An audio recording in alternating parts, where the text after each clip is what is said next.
Everyone, तो आज हम पोलियोमाइलाइटिस में डायग्नोसिस को समझेंगे और ट्रीटमेंट समझेंगे कि क्या क्या ऐसे ट्रीटमेंट प्रोटोकॉल्स हैं जो फॉलो किया जाता है। तो सबसे पहली चीज़ डायग्नोसिस यानी निदान के बारे में बात करते हैं। तो आप देख सकते हैं पेशेंट की history, after that physical examination बहुत इंपॉर्टेंट होता है, क्योंकि जो भी अफेक्टेड बच्चा है इस पर्टिकुलर डिजीज से, वहाँ पे जो लिम्स हैं वो फ्लैसिड होने लगते हैं, बहुत ज़्यादा लाइक कोमल होने लगते हैं, थोड़े से लूज होने लगते हैं, और धीरे धीरे वहाँ की जो मसल्स हैं वो भी समय के साथ साथ क्या होने लगती हैं, अफेक्ट होने लगती हैं। सो फिजिकल एग्जामिनेशन यहाँ पे बहुत इंपॉर्टेंट रोल प्ले करता है, जैसे कि मैंने आप लोगों को ट्राइपॉड साइन के बारे में बताया था।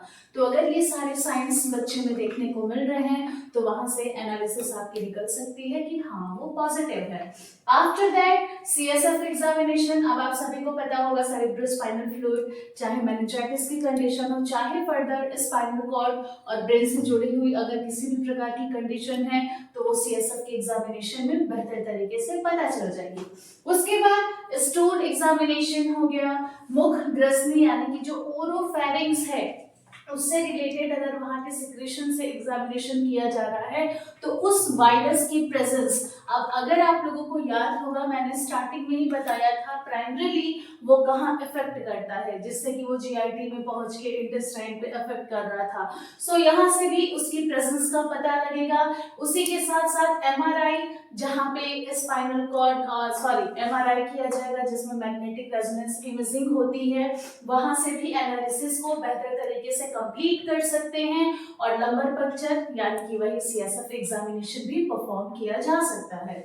उसके बाद बात करते हैं ट्रीटमेंट प्रोटोकॉल की। तो मैं जब भी आप लोगों को उपचार के बारे में बताती हूँ तो मैंने आप लोगों को बताया था कुछ सपोर्टिव ट्रीटमेंट होते हैं, यानी कि किस प्रकार पेशेंट को हॉस्पिटल या घर पे एक बेहतर तरीके से सपोर्ट देके उसके जो जीवन है, एडीएल की एक्टिविटी है उसको इम्प्रूव कर सकते हैं। और दूसरी चीज है सिम्टोमेटिक ट्रीटमेंट, यानी कि जैसा लक्षण दिख रहा है वैसा उपचार किया जाना चाहिए। तो आइए सबसे पहले समझते हैं सिम्टोमेटिक ट्रीटमेंट, यानी कि अगर बच्चे को अगर क्या ऑब्वियसली मसल एक होता ही है, यानी कि मांसपेशियों में दर्द देखने को मिलता है, सो वहां पे एनाल्जेसिक दवाइयों की आवश्यकता पड़ती है। उसी प्रकार अगर सांस लेने में दिक्कत हो रही है तो उस कंडीशन में पोर्टेबल वेंटिलेटर की आवश्यकता पड़ती है।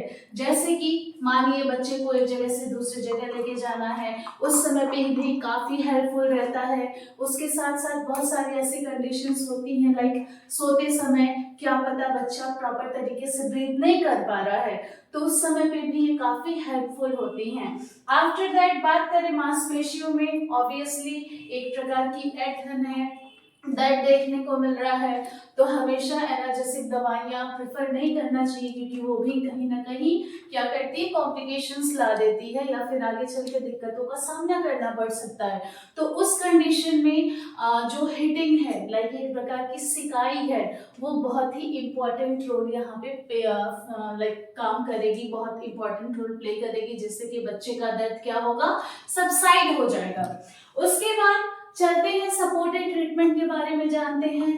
तो सबसे पहली चीज तो बेड रेस्ट बहुत जरूरी है, क्योंकि वायरल अटैक है, बच्चा वीक हो चुका है, बहुत ज्यादा कमजोरी है। अब उस कंडीशन में अगर फर्दर वो कुछ ऐसे मूवमेंट्स कर रहा है, घूम रहा है, तो वहां पे थोड़ी आगे चल के कॉम्प्लिकेशंस बढ़ सकते हैं। ठीक, तो इस वजह से लाइक अब मानिए मसल धीरे धीरे कमजोर हो गई है, फिर भी अगर कोई जबरदस्ती चल रहा है, कोशिश कर रहा है, मे बी वो गलती से गिर जाए, फर्दर फ्रैक्चर्स हो सकते हैं। सो इन चीजों का ध्यान रखना है। आफ्टर दैट पैरालाइज्ड जो पार्ट है उसको एक बेहतर तरीके से सपोर्ट प्रोवाइड करना है। क्यों? क्योंकि अगर आरामदायक स्थिति नहीं प्रदान की गई तो मे बी जो पैरालाइज्ड पार्ट है, मानिए एक ही जगह पे बेड पे रखा है, अब नीचे से चांसेस है बेड सोर्स होने के, ठीक है। और ऑब्वियसली पोलियो की कंडीशन में भी बच्चों की कंडीशन कभी कभी बहुत सीवियर हो जाती है, like one place to another place भी अपने आप को मूव नहीं कर पाते हैं। तो जो भी पैरालाइज्ड पार्ट है कोशिश करना है वो एक कंफर्टेबल पोजीशन में रखी रहे और बार बार उसकी पोजीशनिंग होती रहे। उसके बाद इमोशनल सपोर्ट बहुत इंपॉर्टेंट रोल प्ले करता है, चाहे हम बात करें पोलियो की, चाहे फर्दर कोई भी डिजीज हो जिसके बाद एक व्यक्ति को दिव्यांगता या ऐसे पैरालिसिस या ऐसे थोड़ी बहुत डिफॉर्मिटीज देखने को मिल रही है, तो आगे चल के उसे अपने वर्क प्लेस पे या फिर जब सामाजिक सोशली वो कहीं जाता है तो अपने आप को बहुत ज्यादा सप्रेस्ड फील करता है, लाइक वो हीन भावना से अपने आप को ही देखना शुरू कर देता है, क्योंकि सामने वाले कभी कभी लाइक बैड रिव्यूज देते हैं या गलत तरीके से ट्रीट कर देते हैं, तो उन्हें इन चीजों से लाइक बहुत दुख का सामना करना पड़ता है। तो इस वजह से यहाँ पे साइकोलॉजिकल सपोर्ट, इमोशनल सपोर्ट जो अपने घर वाले हैं, जो आसपास के हैं, जो उनके हेल्थ केयर प्रोवाइडर्स हैं, वो कोशिश करें कि उसको एक बेहतर तरीके से इमोशनल सपोर्ट दें, जिससे कि वो कहीं भी ऐसी दिक्कतों का सामना ना करे। उसके बाद बात करते हैं एक्सरसाइजेस। अब एक्सरसाइजेस ऑब्वियसली चाहे वो पेशेंट हो चाहे एक नॉर्मल इंसान हो, बहुत इंपॉर्टेंट रोल प्ले करता है लाइफ में। जैसे कि मानिए किसी की ब्रीदिंग मसल वीक हो रही है, अब मानिए ठीक है ब्रीदिंग मसल वीक हो रही है, बट अगर सही समय पे रेस्पिरेटरी से जुड़ी हुई बहुत सारी एक्सरसाइजेस होती हैं, जैसे कि pursued lip breathing, deep breathing, ठीक है, तो इसके थ्रू क्या हो सकता है, जो रेस्पिरेटरी की मसल्स हैं उनको एक स्ट्रेंथ एंड पावर मिलेगा। अब स्ट्रेंथ एंड पावर मिला यानी कि वो दोबारा से ठीक होने यानी कि रिकवर में चली जाती हैं। तो एक्सरसाइजेस भी बहुत इंपॉर्टेंट रोल प्ले करेगा। जो पेशियां हैं जैसे कि हाथों की या पैरों की, अगर सही समय पे प्रॉपर एक्सरसाइजेस हो, स्ट्रेचिंग हो, तो वो जो मसल वीकनेस हो रही थी वो भी क्या होने लगेगी, रिकवर होने लगेगी। उसके बाद अगर पैर में बहुत ज्यादा वीकनेस है, कमजोरी है या डिफॉर्मिटी हो गई है, तो उस कंडीशन में लाइक या तो व्हील चेयर की आवश्यकता पड़ सकती है, या क्रचेस या केन्स, या फिर हमारे ऑर्थोटिक शूज आते हैं मार्केट में, उसका इस्तेमाल करके उस बच्चे को इतना काबिल बनाया जाता है जिससे कि वो एक जगह से दूसरे जगह ट्रांसफर हो सके।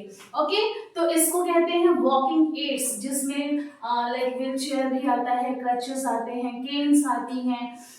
तो ये थी एक सपोर्टिव ट्रीटमेंट जो पोलियो के बच्चों में प्रेफर की जा रही थी। आफ्टर दैट आगे की तरफ बढ़ते हैं, बात करते हैं बचाव के बारे में।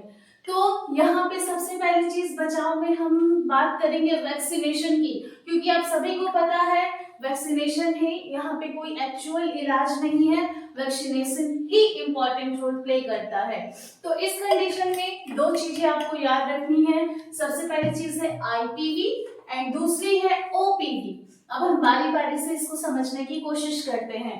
तो आईपीवी यानी कि इनएक्टिवेटेड पोलियो वैक्सीन, यानी कि निष्क्रिय पोलियो वैक्सीन। अब जैसा कि इसका नाम है आप लोगों को पता चल जाएगा कि क्या लिखा है, निष्क्रिय, यानी कि अभी वो क्या है, लाइक क्रिया में नहीं है, काम नहीं कर रही है, बट जैसे ही बॉडी में जाएगी वो तुरंत एक्टिव हो जाएगी, तो इसीलिए इसका नाम इनएक्टिवेटेड है। इस चीज को आप लोग थोड़ा सा याद रखिएगा।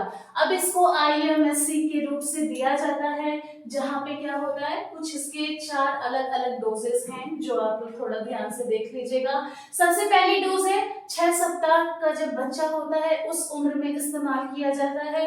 आफ्टर दैट 1 महीने बाद सेकेंड डोज इस्तेमाल होती है, फिर 1 महीने बाद थर्ड डोज इस्तेमाल होती है, और एट लास्ट जब बच्चा याद रखिएगा आप लोग 1 महीने के बाद 6 से 12 महीने के बाद क्या किया जाता है, 4th डोज इस्तेमाल किया जाता है।